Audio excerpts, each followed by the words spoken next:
बिस्मिल्लाहिर्रहमानिर्रहीम। अस्सलाम वालेकुम नाज़रीन, मैं हूं आपका होस्ट अहमद फवाद। अहम खबरों के साथ आज की व्लॉग में आपकी खिदमत में हाजिर हुआ हूं।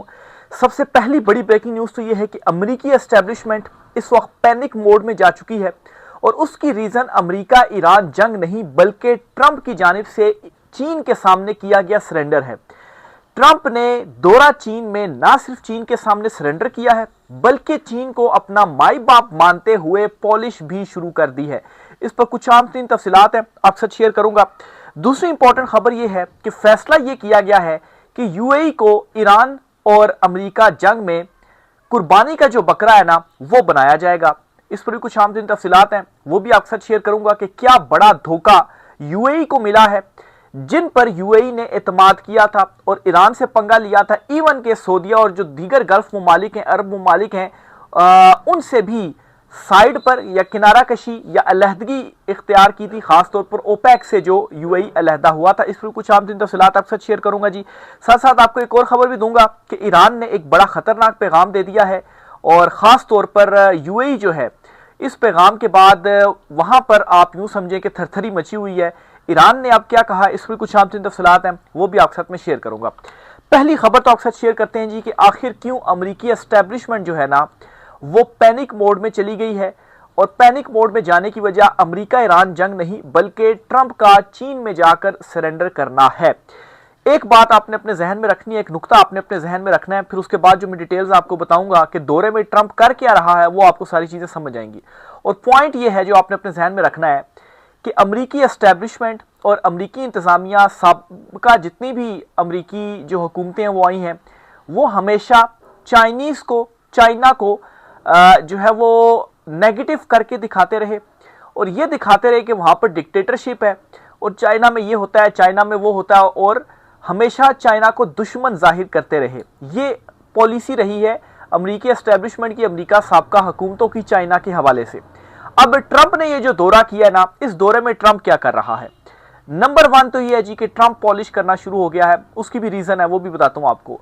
नंबर वन, ट्रंप पॉलिश कर रहा है इस वक्त चीनी सदर जी जिनपिंग की। कैसे पॉलिश कर रहा है, बड़ी इंपॉर्टेंट स्टेटमेंट ट्रंप ने दी है। ट्रंप ये कहता है कि लोगों को पसंद नहीं है लेकिन उसके बावजूद मैं कहूंगा कि चीनी सदर यानी कि जी जिनपिंग जो है वो एक अजीम लीडर हैं। ये ट्रंप ने वहां पर बैठकर जो स्टेटमेंट है ना वो दी है, डिस्पाइट इसके कि ये वही ट्रंप है जो कि चाइना पर मुख्तलिफ इल्जामात लगाता रहा है। इवन कि ईरान जंग के दौरान भी चाइना पर यह इल्जाम लगता रहा है कि आप ईरान की जो सपोर्ट है ना वो कर रहे हैं।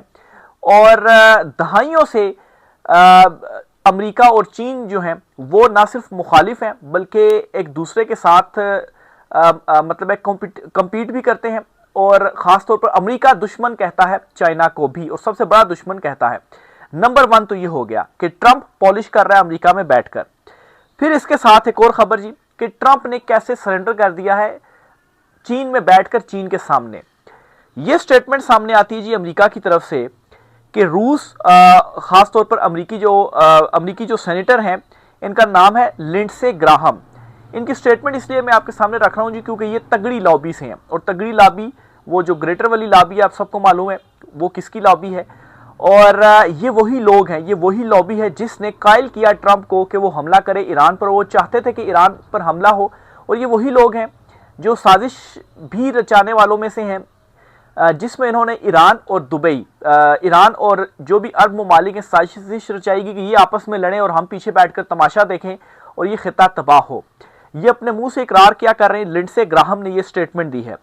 वो ये कहते हैं कि रूस और यूक्रेन की जो जंग है, ईरान और अमेरिका की जो जंग है, चीन अपनी एक फोन कॉल से ये खत्म करवा सकता है। चीन अपनी एक फोन कॉल से ये खत्म करवा सकता है। ये सबसे बड़ा सरेंडर है, एक सुपर पावर। और एक और बात आपको बताऊं, लास्ट व्लॉग में मैंने ये स्टेटमेंट कोट की थी। ट्रंप ने इस दौरे पर जाने से पहले अमेरिका में अपनी मीडिया से गुफ्तगू की और वहां पर कहा कि हम दो सुपर पावर्स हैं, यानी कि चीन को भी सुपर पावर खुद अमेरिकी सदर ट्रंप ने कहा है। चीन ने तो कभी दावा नहीं किया सुपर पावर का, लेकिन इस दौरे से पहले ट्रंप ने खुद को भी और चीन को भी सुपर पावर कहा है। ठीक है, तो एक तरह से ट्रंप मतलब जाने से पहले ही मेंटली वो रेडी थे जी कि वो सुपर पावर है। और ये लिंडसे ग्राहम है जो कि ये स्टेटमेंट दे रहे हैं कि चाइना जो है वो उसके पास वो मतलब है कि इस वक्त सुपर पावर है और हमसे ज्यादा बड़ी सुपर पावर है।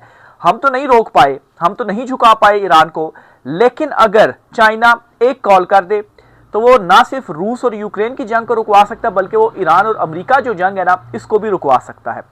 नंबर 2 तो ये हो गया कि ये बहुत बड़ा सरेंडर हुआ है अमेरिका के अंदर से उस सबसे ताकतवर लॉबी का। दूसरे नंबर पर अमेरिकी सदर ट्रंप ने भी चीन में जाकर इस दौरे के दौरान सरेंडर किया है। कैसे, वो भी आपको बताता हूं जी। खबर यह है जी कि इस दौरे के दौरान ट्रंप की जानिब से और उसके साथ जो उसकी इंतजामिया गई थी, ये कोशिश की गई, ये रिक्वेस्ट की गई है, ये दबाव डाला गया चीन के ऊपर कि चीन क्या करे, वो इस जंग को रुकवाने के लिए ईरान से बात करे, ईरान के ऊपर जो दबाव है ना वो डाले। लेकिन ये उनको उल्टा पड़ गया। कैसे? व्हाइट हाउस क्या रिपोर्ट कर रहा है, व्हाइट हाउस से जो कुछ चीजें रिपोर्ट हो रही हैं, व्हाइट हाउस ये कहता है जी कि चाइना मान गया कि वो अमेरिका से ज्यादा तेल अब खरीदेगा और ईरान पर अपना इन्हिसार कम करेगा। नंबर 1 ये कहा जा रहा है जी, ये अमेरिकी मीडिया भी रिपोर्ट कर रहा है इसको। नंबर 2 वो कह रहे हैं जी कि चाइना ने यह भी इत्तेफाक किया कि अब नए हरमुज सबके लिए खुले और इसमें फीस ना ली जाए। नंबर 3 वो ये कह रहे हैं कि ईरान एटमी हथियार ना रखे, चाइना इस पर भी जो इत्तेफाक है वो हमारे साथ कर रहा है। यानी कि एक तरफ ये खबर चलाई जा रही है जी कि हम सरेंडर कर रहे हैं, हम ईरान को हरा नहीं सके, इसलिए हम चीन के ऊपर ये दबाव डाल रहे हैं, चीन से रिक्वेस्ट कर रहे हैं कि आप ईरान को रोकें। ये ट्रंप वहां पर जाकर कर रहा है। साथ ही ये खबरें भी चला रहे हैं जी कि चाइना मान गया है, वो हमारे साथ इत्तेफाक करता है कि अब नए हरमुज जो है वो खुलना चाहिए, वहां पर टूल टैक्स नहीं होना चाहिए, एटमी हथियार ईरान के पास नहीं होना चाहिए, और अमेरिका से अब जो चीन है वो ज्यादा ऑयल लेगा एज कंपेयर टू ईरान के ऊपर अपना इन्हिसार कम करेगा। अच्छा, यहां तक तो ठीक है। इस खबर को अगर हम एक्यूरेट मानते हैं, दुरुस्त भी मानते हैं, चीन की अब इसके ऊपर स्टेटमेंट क्या है, जहां पर रंग में जो भंग है ना वो पड़ा है। वो कैसे जी? चीन ये कहता है, ये चीन की तरफ से जो स्टेटमेंट है ना वो आती है, ये भी आपको बताता हूं जी। चीन ये कहता है कि हमें पार्टनर होना चाहिए। मतलब एक तरफ वो दावा कर रहे हैं कि चीन मान गया है, दूसरी तरफ चीन ये कहता है, चीनी सदर की स्टेटमेंट है कि हमें पार्टनर होना चाहिए, यानी कि अभी तक कुछ ऐसा हुआ नहीं है। ठीक है, इत्तेफाक जुबानी कलामी तो होता है ना, कि मतलब आप देखें ना कि सभी कहते हैं, तो हम भी बैठ के कहते हैं कि अपना हरमुज खुलना जो है वो चाहिए, लेकिन सिर्फ खुलना तो नहीं चाहिए ना ईरान पर। हम तो ये भी कहते हैं सैंक्शंस भी हटें, आप उनके असासे जो मुंजमद है वो भी खोलें, सब तरफ अमन होना चाहिए, ईरान को भी जो है वो पूरा हक होना चाहिए, खुलकर वो आज़ादी के साथ जो तिजारत है वो करे। तो चीनी सदर ये कहते हैं कि हमें पार्टनर होना चाहिए, ना कि राइवल्स। हमें अब दुश्मन नहीं होना चाहिए, हमें पार्टनर होना चाहिए। यानी कि अभी आप हमारे दुश्मन हैं, लेकिन हमें दुश्मन होना नहीं चाहिए, हमें पार्टनर होना चाहिए। फिर साथ ही वो ये स्टेटमेंट देते हैं कि अमन के जरिए, मुज़ाकरात के जरिए और सिफारतकारी के जरिए आपने मामलात को हल करना है। चीन अमेरिका से कह रहा है कि ठीक है, हम मानते हैं ये चीजें होनी चाहिए, लेकिन अब अमन के जरिए, सफारतकारी के जरिए और मुज़ाकरात के जरिए ये चीजें होंगी। अमेरिका को ये मालूम है कि मुज़ाकरात की टेबल पर बैठकर हम ईरान को नहीं हरा पाए, ना ही हम मैदान में ईरान को हरा पाए हैं। मुज़ाकरात की टेबल पर अब जब आप बैठेंगे, वहां से चीन को आपने कहा जी आप दबाव डालें, ठीक है, चीन बीच में कूद पड़ेगा। चीन कहेगा जी अच्छा आप नए हरमुज खोले, दूसरी तरफ से ईरान कहेगा अच्छा ऐसा करें, हम खोल देते हैं, अमेरिकी नाकाबंदी खत्म करें, फिर उसके बाद हम पर सैंक्शंस खत्म की जाए, और फिर इसके अलावा हमारे मुंजमद असासे बहाल किए जाएं, और साथ ही साथ आप एटमी हथियारों का कहते हैं, एटमी प्रोग्राम का कहते हैं, हम तो पहले ही बंद करने के लिए तैयार हैं, लेकिन उसके साथ साथ जो हमारा मिसाइल प्रोग्राम वो हम किसी सूरत बंद नहीं करेंगे, हमारी ये शराइत आप मंजूर करें। तो चीन ने तो एक तरह से यहाँ पर ईरान के हक में बात की, और ये अब अमेरिका को इदराक हो चुका है कि ये जो हम बात करके आ गए हैं ना, ये हमारे ही गले पड़ गया है कि अगर हमारे कहने के ऊपर चीन ये करता है तो दूसरी तरफ से भी तो ये चीजें आएंगी ना, तो फिर हम चीन को क्या जवाब देंगे कि भाई हम ये सब कुछ करने को क्यों तैयार नहीं है, अगर वाकई आप अमन के ख्वाह हैं।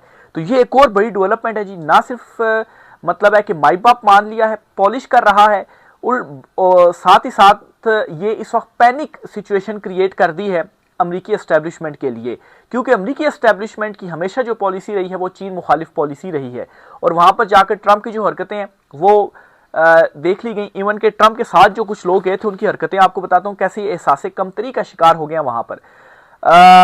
एलन मस्क सबसे अमीर तरीन आदमी, वो ट्रंप के साथ इस दौरे में मौजूद थे, मार्को रूबियो इस दौरे में मौजूद थे, उनकी बाकायदा तौर पर सोशल मीडिया पर ये फुटेजेस ऑफिशियली जो है वो शेयर की गई हैं। क्या एलन मस्क अपने जिस कमरे में उनको बिठाया गया ना, जिस हॉल में उनको बिठाया गया, उस हॉल में बैठकर एलन मस्क अपना मोबाइल निकालकर जो फुटेज है ना वो बना रहे हैं यानी कि जो वहाँ की बिल्डिंग बनी हुई है, जो उन्होंने वहाँ पर शाहकार बनाए हुए हैं, उनकी वो फुटेज बना रहे हैं, तस्वीर बना रहे हैं। और मतलब है अब आप यहाँ से अंदाज़ा लगाएं कि अमेरिका जो खुद को सुपर पावर कहता है, वो इस एहसास कमतरी का शिकार हो गया है, जिस चीन को दुश्मन समझता है कि यार ये चीन ने क्या क्या चीज़ें बना ली, वो हैरान हो रहे हैं। चीन ने इस दौरे में हैरान भी किया है, ना सिर्फ मात दी है, अपना बदला ना सिर्फ चीन ने लिया है, बदला इस तरह से कि ट्रंप आया ना तो चीनी सदर को जाना चाहिए था, लेकिन वो नहीं गए उनको रिसीव करने के लिए। ठीक है, बाकी इस्तकबाल वगैरह तो वैसी बात होता ही, ऐसा तो नहीं मेहमान को आके इस्तकबाल ही नहीं होता, वो तो होता ही होता है। लेकिन बदला ये लिया कि रिसीव करने के लिए नहीं गए वो ट्रंप को, एक रात इंतजार करवाया और अगले दिन जाकर चीनी सदर जो है उन्होंने मुलाकात की। बहरहाल जी, तो एलन मस्क जो है वो हैरान होकर इस तरह से फुटेजेस बना रहे हैं। तो मार्को रूबियो की हरकतें आप देखें, जो कि वज़ीर खारजा हैं या सेक्रेटरी खारजा अमेरिका के, वो क्या करते हैं, वो इशारे अपनी टीम इंतजामिया को वो इशारे करें, अच्छे वो देखो देखो कितना खूबसूरत, इशारों से इस तरह से हाथ का इशारा कर रहे हैं और दिखा रहे हैं कि देखो यार ये चीन है। इससे क्या पैगाम जो है वो जाता है कि भाई अगर आप चीन को जानते नहीं है तो दुनिया को आप क्यों चीन के हवाले से नेगेटिव वो चीज़ें बता रहे थे कि ये है तो वो है। लेकिन खैर चीन ने इन सारी चीज़ों को मात दी है, दुनिया तो अब चीन की तरफ ही देख रही है। ईरान जंग के बाद सारी दुनिया, कनाडा हो गया, बरतानिया हो गया, दहाइयों के बाद उनके जो वज़ीर आज़म है ना वो जा रहे हैं चीन और वहाँ का विजिट कर रहे हैं। और फिर चीन ने ये भी कहा कि ठीक है, तिजारत जो है वो सबके लिए हमने खोली हुई है, आप भी हैं, हमारे साथ जो तिजारत है वो ज़रूर करें। तो ये जी चीन के दौरे के हवाले से कुछ साइड स्टोरी थी जो मैंने आपके साथ शेयर की। नेक्स्ट खबर ये है कि यूएई की जो कुर्बानी है ना वो ये देने का फैसला कर लिया गया। कैसे?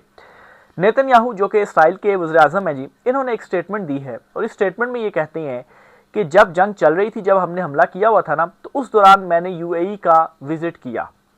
ये उन्होंने स्टेटमेंट दी। अब इस स्टेटमेंट के बाद एक थरथरी मच चुकी और सबने कहना शुरू कर दिया ईरान ने इसीलिए तो यूएई को टारगेट किया हुआ, ये वहां पर क्या कर रहे थे। अच्छा, इस पर क्या हुआ, यूएई के ऊपर दबाव आया, यूएई ने इसकी तरदीद जारी कर दी, नहीं ये गलत है उनकी स्टेटमेंट, ऐसा कोई जो विजिट है ना वो नहीं हुआ। अच्छा, बात यहीं पर ख़त्म नहीं हुई। इसके बाद दोबारा से ये बात की गई कि नहीं हमारा विजिट हुआ है, यानी कि एक मरतबा कहा गया कि मैंने विजिट किया, दोबारा फिर वो डट गए अपनी बात के ऊपर और यूएई को झूठा कह दिया कि आप जो मेरे बयान की स्टेटमेंट की तरदीद कर रहे हैं वो आप गलत कर रहे हैं, वाकई मेरा जो दौरा था ना वो हुआ है। अब नाजरीन, अचानक से ये यूएई के साथ दोहरा मयार क्यों? एक तो यूएई ने खित्ते में दीगर ममालिक के साथ बिगाड़ ली, पाकिस्तान के साथ जाहिर सी बात है जिस तरह से पैसे उन्होंने वापस मांगे, ईरान के साथ तो वैसे ही जंग चल रही, जो गल्फ कंट्रीज़ हैं, अरब हैं, उनसे भी वो ओपेक से अलहदा हो गए। यूएई की आंखों यूएई जो है वो सऊदीया के साथ वो पंगा ले बैठा। किसके सारे जी? कि हमारे पीछे वो जो ग्रेटर लॉबी है वो हमारे साथ खड़ी हुई है, हमने मुआहदे भी कर लिए हैं, इसराइल के साथ जो है वो हम जुड़ गए हैं। लेकिन एट द एंड क्या हुआ कि आपको ही कुर्बानी का बकरा बनाकर आप पेश किया जा रहा है। कैसे पेश किया जा रहा है कि एक साजिश थी ना कि अरब और ईरान जो हैं इनकी आपस में हम जंग करवा कर, इनको लड़वा कर तो हम यहाँ से निकल जाते हैं। वो साजिश तो नाकाम हुई, सऊदीया समझ गया, सब पीछे हट गए। लेकिन अब ये चाह रहे हैं कि यूएई जो है मतलब इस तरह से बकरा बना रहे हैं। और ये भी इतलात आ रही है कि ट्रंप तो चीन में बैठा हुआ है, चूंकि चीन से उसको हिमायत नहीं मिली। साथ साथ ये भी प्लान हो रही है कि नए तरीके से बम जो है दोबारा से ईरान के ऊपर मारे जाएं। तो अगर ऐसा किया जाता है तो ईरान सबसे पहले उसने किसको टारगेट करना है? उसने यूएई को टारगेट करना है। तो दोनों तरफ, दोनों खबरों को देखा जाए तो ये समझ में लगता है जी कि ईरान को यूएई को कुर्बानी का बकरा बना दिया गया है। और खित्ते में तो अब वो वैसे ही उस तरह से उनकी पावर मौजूद नहीं रही, मुकम्मल तौर पर अटैक ईरान के ऊपर आप कर नहीं सकते। तो यूएई के साथ जो खड़े हुए थे उनसे भी पीछे आप ये हट गए हैं। तो यूएई को अब ये चाहिए कि या तो वो ईरान से ताल्लुकात अपने बेहतर कर ले, या पाकिस्तान के जरिए, पाकिस्तान के एक बेहतर ऑप्शन है कि पाकिस्तान से अच्छे ताल्लुकात करे और पाकिस्तान के जरिए फिर ईरान से अपने जो ताल्लुकात है वो बेहतर करे। या अभी भी वो अनाउंस कर सकता है जी कि मैं इससे पीछे हो रहा हूँ। नहीं तो देखे ना, उन्होंने धोखा तो दे दिया ना, वो और क्या चाहिए यूएई को। अब इससे ज़्यादा क्या हकीकत उसके सामने आश्कार हो, वो ये कर सकता है कि जिस तरह से कतर ने लेट ही सही लेकिन ऐलान तो किया कि अब हम अपने बेसिस इस्तेमाल नहीं होने देंगे, अमेरिकी फ़ौज भी यहाँ से निकल जाए। उसके बाद कतर पर तो हमले नहीं हुए। तो यूएई भी यही कर सकता है, दुबई भी यही कर सकता है जी, पीछे हो जाए, ईरान के साथ ताल्लुकात बेहतर कर ले, तो ईरान की तरफ से वहाँ से भी मतलब है कि अटैक्स नहीं होंगे और अमेरिका को मज़ीद जो है वो यहाँ पर फिर हज़ीमत का सामना करना पड़ेगा। तो ये एक ऑप्शन है। बहरहाल देखें इस पर अब क्या जो डेवलपमेंट्स हैं जी वो होती हैं। आखिर में जी आपको बताता चलूँ कि ईरान के जो वज़ीर ख़ारजा हैं उन्होंने बड़ी एक इम्पॉर्टेंट जो स्टेटमेंट है ना वो दी है। वो स्टेटमेंट आपके सामने रखते हैं। वो ये कहते हैं जी कि हम अमन के ख्वाह हैं, लेकिन जारहियत के सामने नहीं झुकेंगे और हमने ये साबित कर दिया है। अमेरिका और ईरान जो जंग हुई है हमने उसमें साबित भी किया, उन्होंने जारहियत की, हम उसके सामने नहीं झुके। मजीद वो ये कहते हैं कि हम ना ही सरेंडर करेंगे, ना ही हमने पहले सरेंडर किया है और ना ही अब हम सरेंडर करेंगे। ये नहीं कि आप जो भी प्लान कर रहे हैं ना, ईरान ने ये क्लियर कर दिया है कि हमने आपकी जारहियत का जवाब दिया, हम चाहते हैं कि अमन हो, लेकिन हमारी अमन की ख्वाहिश को हमारी कमजोरी ना समझा जाए। हम जारहियत का भरपूर जवाब भी देंगे, हमने पहले भी सरेंडर नहीं किया, अभी तक आपसे लड़ रहे हैं और आगे भी हम सरेंडर नहीं करेंगे। ये तमाम वज़राए खारजा का इजलास हुआ है, गालबन भारत में ये इजलास हुआ है और इस इजलास में ईरान के जो वज़ीर खारजा हैं उन्होंने वहां पर बैठकर सबके सामने ये जो स्टेटमेंट है, सारे वज़राए खारजा के सामने ये जो स्टेटमेंट है ना, वो दे दी है। तो ईरान तो अपनी जगह पे खड़ा हुआ है और अमेरिका इस टाइम पे हर तरफ से फंस चुका है, खासतौर पर ट्रंप का ना दी एंड बहुत करीब आ चुका है। मुझे ऐसा महसूस होता है। क्यों? आपके सामने सारे आलमी हालात रख दिए, सरेंडर जाके कर दिया है चीन के सामने। अब आप एज अ अमेरिकन अगर आप सोचें तो जो अवाम है वो तो ऑलरेडी इस चीज़ के खिलाफ थी कि आपने जंग क्यों छेड़ी, फिर आप जाकर वहाँ पर सरेंडर कर आए हैं, जिसको आप पहले ये बताते आए हैं जी कि हमारा दुश्मन है चीन। आपकी एस्टेब्लिशमेंट जो है वो पैनिक मोड में है जी कि यार ये क्या ट्रंप जाकर वहाँ पर कराया, वो तो सरेंडर कर रहा है, उसके पॉलिश कर रहा है। तो ट्रंप के अपने जो इत्तेहादी ममालिक है वो उसका साथ छोड़ते जा रहे हैं। तो ट्रंप इस वक्त सबसे बुरी सिचुएशन में फंस चुका है, उसे ये समझ नहीं लग रही कि वो करे तो करे क्या। वो पीछे भी नहीं हो सकता, आगे भी नहीं हो सकता, इवन के ऊपर और नीचे भी नहीं हो सकता। वो एक एग्जाम्पल है ना कि आगे खाई है और पीछे कुआं है, तो यानी कि ना वो आगे जाने के काबिल है ना वो पीछे जाने के काबिल है। तो मैं समझता हूँ कि दाएं बाएं ऊपर नीचे भी अगर कोई रास्ता है ना, तो वो रास्ते भी कुएं और खाइयों से भरे हुए हैं। ट्रंप के लिए वहां से भी निकलने का कोई इस वक्त ऑप्शन नहीं है। तो ये जी आज कुछ आम दिन तफसीलात थी। मजीद इस हवाले से जो भी चीज़ें होती है आपसे शेयर करते रहेंगे। राय का इज़हार कमेंट बॉक्स में लाजमी कीजिएगा, आप इस हवाले से क्या सोचते हैं। साथ साथ अगर आपको वीडियो अच्छी लगे तो इसे लाइक ज़रूर कीजिएगा, वीडियो को शेयर जो है वो ज़रूर कीजिएगा, चैनल को सब्सक्राइब कीजिएगा, बेल आइकन को ज़रूर दबा दीजिएगा ताकि वीडियो के नोटिफिकेशन आपको मिलते रहें। इजाज़त दीजिए, अल्लाह हाफिज़।